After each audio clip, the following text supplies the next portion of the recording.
Global warming यानी भूमंडलीय ऊष्मन हिंदी में के अंतर्गत कहा जाता है।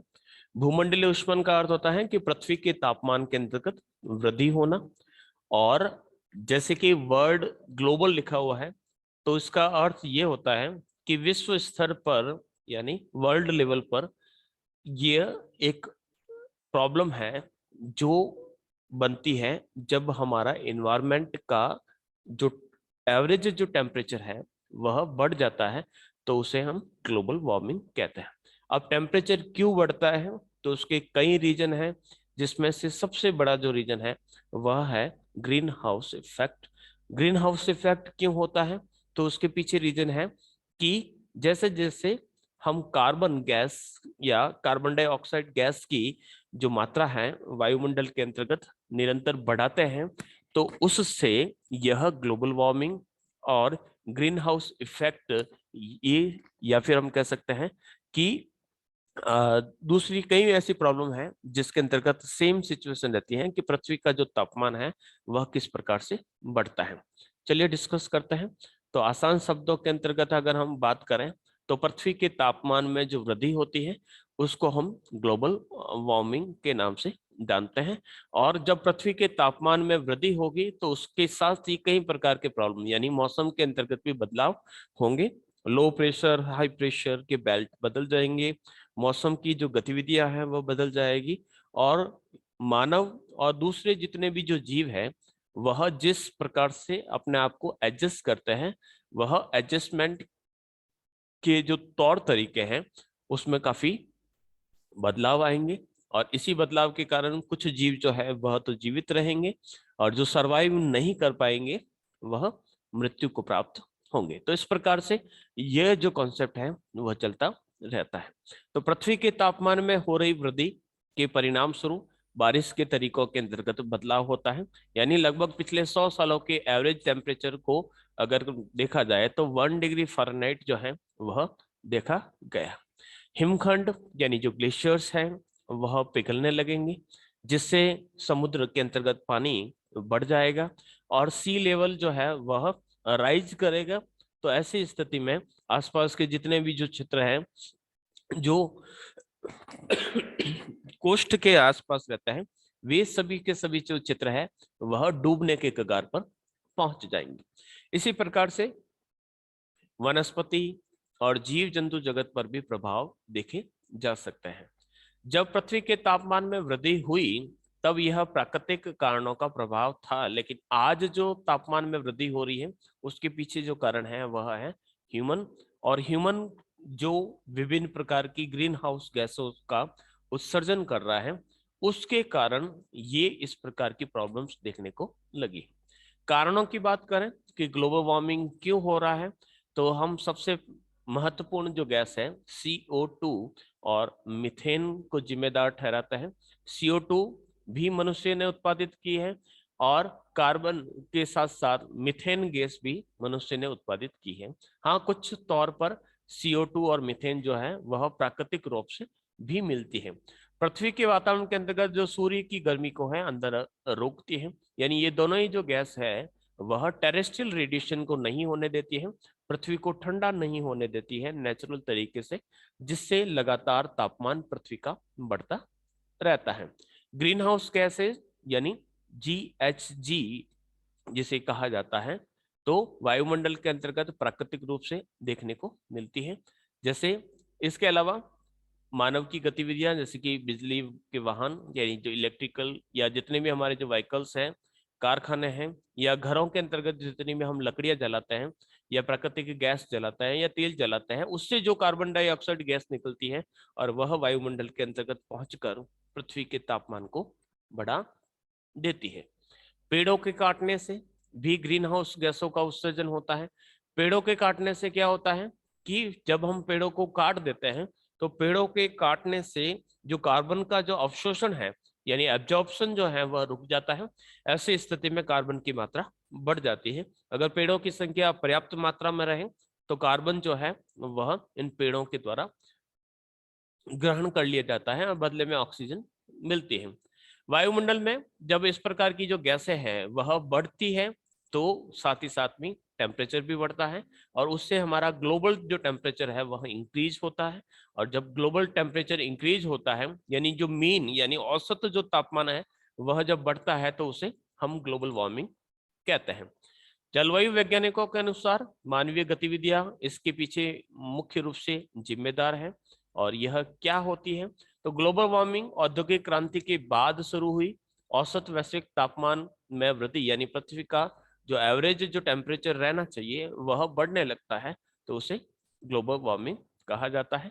औसत वैश्विक तापमान में लगभग 1 डिग्री सेंटीग्रेड की वृद्धि हुई यानी 1880 के बाद की अगर बात करें यानी जब औद्योगिक क्रांति हुई उसके बाद पृथ्वी का जो औसत तापमान है वह लगभग 1 डिग्री सेंटीग्रेड बढ़ चुका है। और केवल 1 डिग्री के बढ़ने के कारण मौसम के अंदर एक भयानक तरीके से बदलाव देखने को मिले हैं।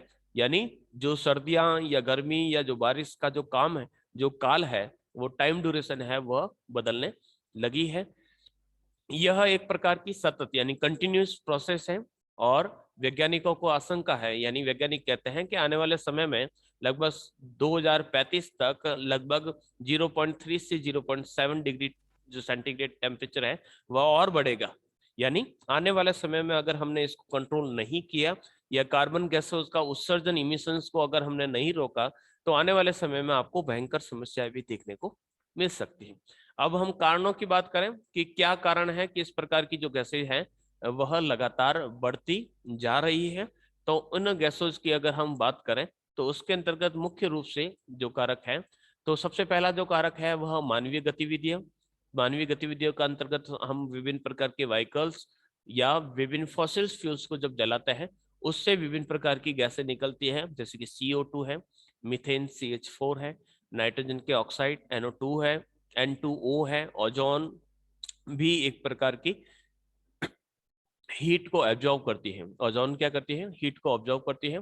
क्लोरोफ्लोरोकार्बन है, इसके साथ साथ ही जल वाष्प जो है वह भी मीथेन यानी ये वो गैसें हैं जो सूर्य के तापमान को सोख सकती है, एब्जॉर्व कर लेती है। तो ऐसी स्थिति में जब ये गैसें अगर वायुमंडल के अंतर्गत बहुत ज्यादा रहेगी तो ये सूर्य के तापमान को सोख लेगी और सोख लेगी तो वायुमंडल का जो तापमान है वह धीरे धीरे बढ़ता जाएगा। तो किसी भी ग्रीन हाउस गैस का प्रभाव वातावरण में उसकी मात्रा में वृद्धि, वातावरण में उसके रहने की अवधि और उसकी अवशोषित विकिरण के तरंग दैर्ध्य पर निर्भर करती है। यानी कोई गैस जो है वह कितनी बढ़ रही है, कितनी देर तक वह वायुमंडल के अंतर्गत रहती है और कितनी मात्रा में सूर्य से आने वाली किरणों को सोखती है, इसके आधार पर डिसाइड होता है कि ग्रीन हाउस गैस या ग्लोबल वार्मिंग जो है वह किस प्रकार से बढ़ेगा।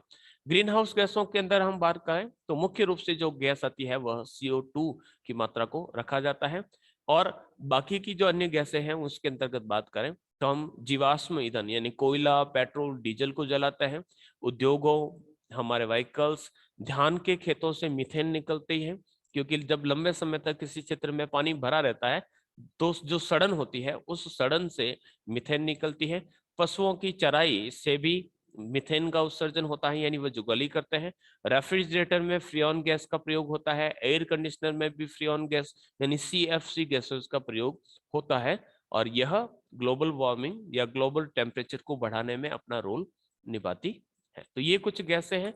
अब जलवायु परिवर्तन यानी क्लाइमेट चेंज और ग्लोबल वार्मिंग से में क्या फर्क है तो हम बात करते हैं कि जलवायु परिवर्तन की बात करें और ग्लोबल वार्मिंग को हम लगातार दोनों एक दूसरे के साथ काम में लेते हैं यानी दोनों का अर्थ लगभग सेम मानते हैं कि जलवायु परिवर्तन। अब जलवायु के अंदर परिवर्तन का अर्थ होता है कि मौसम बदल रहा है और ग्लोबल वार्मिंग का अर्थ होता है कि तापमान बढ़ रहा है। अब दोनों अलग अलग किस प्रकार के हैं क्योंकि जब जलवायु परिवर्तन जो है वह एक परिणाम है, एक प्रकार का रिजल्ट है और इस रिजल्ट को प्राप्त किया जाता है इसके कारण। यानी ये तो क्या है?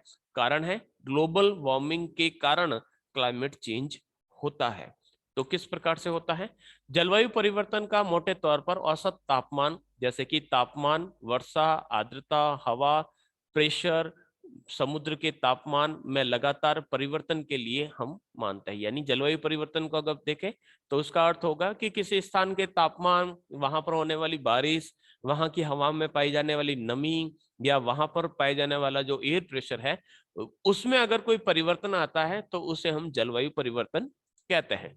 लेकिन अगर ग्लोबल वार्मिंग की बात करें तो उसका अर्थ होता है कि पृथ्वी का जो औसत वैश्विक तापमान यानी मीन ग्लोबल जो टेम्परेचर है वह कितना बड़ा है, उस अर्थ के अंतर्गत हम ग्लोबल वार्मिंग को जानते हैं। तो ग्लोबल वार्मिंग जो है वह टेम्परेचर सिर्फ और सिर्फ टेम्परेचर से रिलेटेड है, लेकिन जलवायु परिवर्तन की अगर बात करें तो उसमें टेम्परेचर भी आता है, रेनफॉल भी आता है, ह्यूमिडिटी भी आता है, एयर प्रेशर भी आता है और सी जो टेम्परेचर है वह भी इसके साथ गिना जाता है। अगर हम बात करें कि ग्लोबल वार्मिंग जो है उसका मौसम, तूफान, लू और सूखे और बाढ़ से क्या लेना देना है, तो यानी ग्लोबल वार्मिंग होगा तो मौसम के अंतर्गत बदलाव होंगे और तूफान, लू या सूखे के रूप में ये जो प्रभाव है हमें देखने को मिलेंगे। तो किस प्रकार से, तो जब पृथ्वी का तापमान बढ़ेगा तो तूफान, बाढ़, जंगल में आग लगना, कहीं पर सूखा गिरना या लू के खतरे की आशंका बढ़ती है। यानी अगर ग्लोबल वार्मिंग होगा तो ये सभी समस्याएं जो है हमारे सामने होगी। एक गर्म जलवायु में वायुमंडल अधिक पानी एकत्रित कर लेता है और बारिश भी कर लेता है, जिससे वर्षा के पैटर्न के अंतर्गत बदलाव हो सकता है। अगर क्लाइमेट काफी गर्म होगी तो ऐसी स्थिति में भाप भी ज्यादा बनेगी और जब भाप या वाष्प या इवेपोरेशन बहुत अधिक होगा तो ऐसी स्थिति में हो सकता है कि वहां पर बहुत ज्यादा बारिश हो और बहुत ज्यादा बारिश होने के कारण वहां पर बाढ़ जैसी समस्या देखने को मिल सकती है या जो वर्षा का जो एक नेचुरल जो पैटर्न है वह बदल सकता है। बाढ़ या ज्यादा बारिश से कृषि को लाभ हो सकता है, लेकिन एक ही दिन के अंतर्गत बहुत तेज गति से अगर तूफान और बारिश होगी तो फसलें भी नुकसान देंगे। बुनियादी ढांचे यानी हमारा जो इंफ्रास्ट्रक्चर है, रोडें हैं, सड़कें हैं, बांध हैं, ये टूटने लगेंगे और कई प्रकार की जनजीवन को नुकसान देखने को मिलेगा। इसी प्रकार से ग्लोबल वार्मिंग होगा तो ग्लेशियर्स पिघलेंगे, तो ग्लेशियर्स पिघलेंगे तो समुद्र के जल का जो लेवल है वह बढ़ेगा। तो ऐसी स्थिति के अंतर्गत कह सकते हैं कि वहां पर समुद्र सतह का तापमान भी बढ़ता है, सी लेवल में वाटर भी इंक्रीज होता है। अब समुद्री सतह का टेम्परेचर अगर बढ़ता है तो पृथ्वी के वातावरण की अधिकांश गर्मी समुद्र द्वारा अवशोषित होती है। यानी समुद्र जो होते हैं देर से गर्म होते हैं और देर से ठंडी होते हैं, लेकिन पानी को लंबे समय तक ये गर्म रखते हैं। गर्म समुद्री सतह के तापमान के कारण वहां पर तूफान बनता है।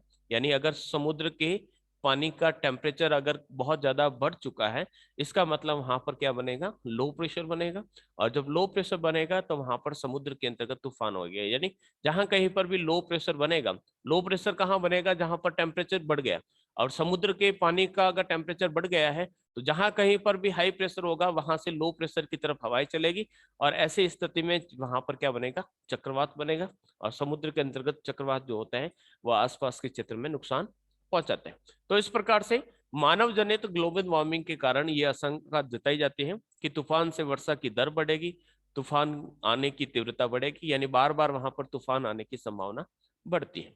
फिर बढ़ते समुद्र स्तर से क्या लेना देना है, तो मीन सी लेवल अगर बढ़ रहा है तो उसके पीछे ग्लोबल वार्मिंग है, उसके पीछे क्या कारण है, तो ग्लोबल वार्मिंग दो तरीकों से समुद्र का जल बढ़ाती है। कैसे बढ़ाती है, सबसे पहले जैसे कि गर्मी बहुत ज्यादा पड़ेगी तो ग्लेशियर्स पिघलेंगे और ग्लेशियर्स पिघलेंगे तो पानी बहुत अधिक आएगा, तो ऐसी स्थिति के अंतर्गत वहां पर टेम्परेचर बढ़ जाएगा। तो ग्लेशियर्स के पिघलने के कारण जो सी लेवल है राइज होगा।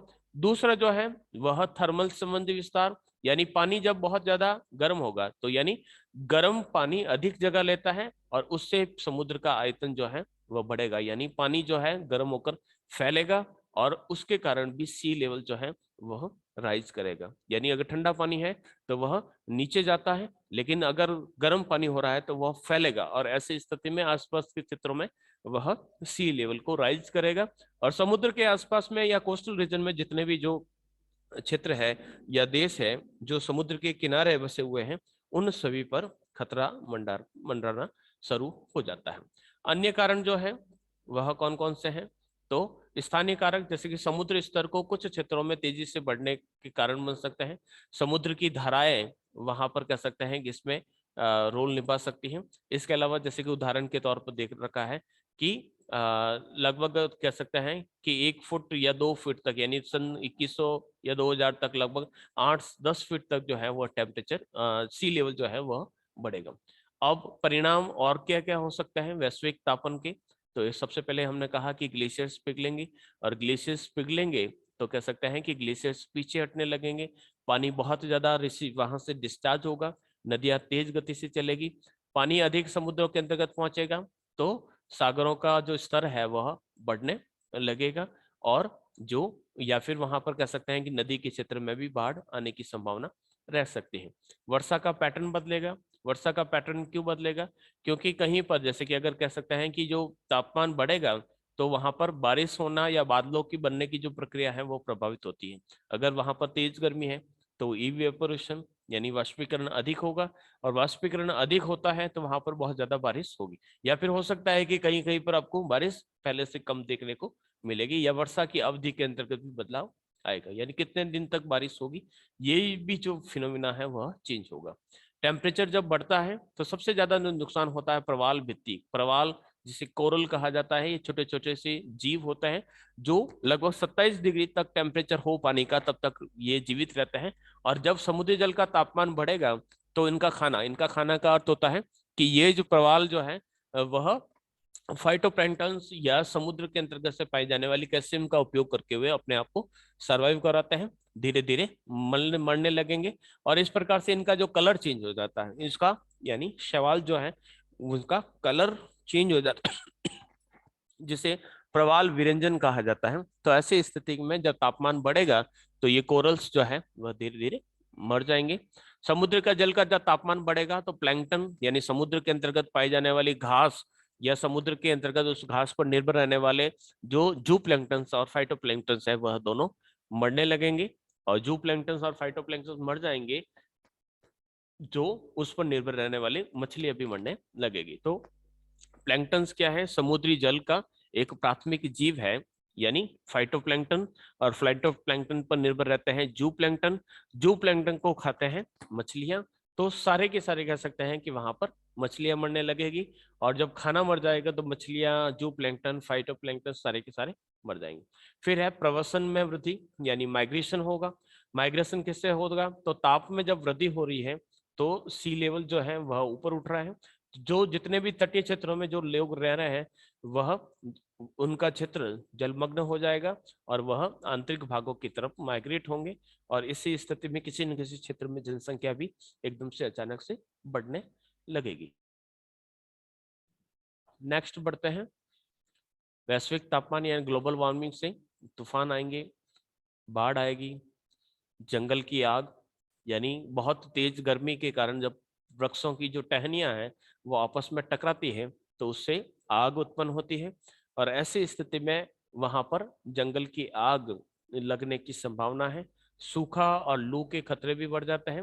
इसके साथ साथ भी कह सकते हैं कि एक गर्म जलवायु है, वायुमंडल में इतना पानी एकत्रित कर सकता है, यानी बहुत ज्यादा वाष्पीकरण होगा, और ऐसी स्थिति में ग्लोबल वार्मिंग के कारण किसी न किसी क्षेत्र में अधिक बारिश हो सकती है। तो ऐसे स्थिति में अधिक बारिश होगी तो बाढ़ की संभावना भी बढ़ जाती है। तो ये कुछ कारण थे, या कुछ कारक हैं, या फिर प्रभाव है जो ग्लोबल वार्मिंग के कारण उत्पन्न होता है। तो ग्लोबल वार्मिंग जो है उसका अर्थ सामान्य सा इतना ही है कि विश्व का जो औसत तापमान है वह किस प्रकार से बढ़ रहा है, और इस औसत तापमान के बढ़ने के साथ साथ जो मौसम का जो पैटर्न है उस पैटर्न के अंदर भी कई प्रकार के जो बदलाव आएंगे, उन बदलावों को इसके अंतर्गत रखा जा सकता है।